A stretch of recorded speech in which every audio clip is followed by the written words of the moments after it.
শেরপুরের নকলা উপজেলায় গরুচোর সন্দেহে দুই ব্যক্তিকে পিটিয়ে হত্যা করা হয়েছে। রবিবার 2 ফেব্রুয়ারি দিবাগত রাতে নকলা পৌরসভার দক্ষিণ নকলা এলাকায় এই ঘটনা ঘটে। এ সময় আরও 4 জন আহত হয়েছেন। নিহত 2 জন ঝিনাইগাতী উপজেলার নলকুড়া ইউনিয়নের গোমরা এলাকার মুসলিম উদ্দিন 45 ও আমির হোসেন 30। আর আহত 4 জন হলেন একই এলাকার আজিজুর রহমান 19, রাজু মিয়া 25, আইনাল হক 34 ও একই উপজেলার সন্ধ্যাকুড়া এলাকার মোহাম্মদ সাদ্দাম 30।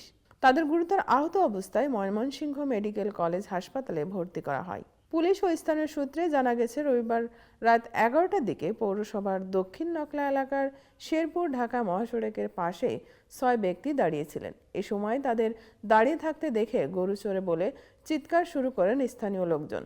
পরে এলাকার শতাধিক লোক জড়ো হয়ে গরু চোর সন্দেহে তাদের পিটুনি দেন। এতে ওই 6 ব্যক্তি গুরুতর আহত হন।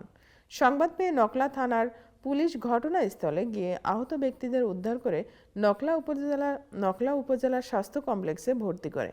সেখানে চিকিৎসাধীন অবস্থায় মুসলিম উদ্দিন মারা যান, আমির হোসেন মারা যান। ময়মনসিংহ মেডিকেল কলেজ হাসপাতালে রাতে ঘটনাস্থলে পরিদর্শন করেন জেলা পুলিশ সুপার মোহাম্মদ আমিনুল ইসলাম। নকলা থানার ভারপ্রাপ্ত কর্মকর্তা ওসি হাবিবুর রহমান সোমবার 3 ফেব্রুয়ারি সন্ধ্যায় পিটুনিতে দুজনের নিহতের বিষয়টি নিশ্চিত করে বলেন, এ ঘটনায় থানায় একটি সাধারণ ডায়েরি করা হয়েছে। পুলিশ নিহত 2 ব্যক্তির লাশের শ্রুতহাল প্রতিবেদন তৈরি করে ময়নাতদন্তের জন্য লাশ জেলা সদর হাসপাতালে মর্গে পাঠিয়েছে। পুলিশ ঘটনাটি তদন্ত করে দেখছে।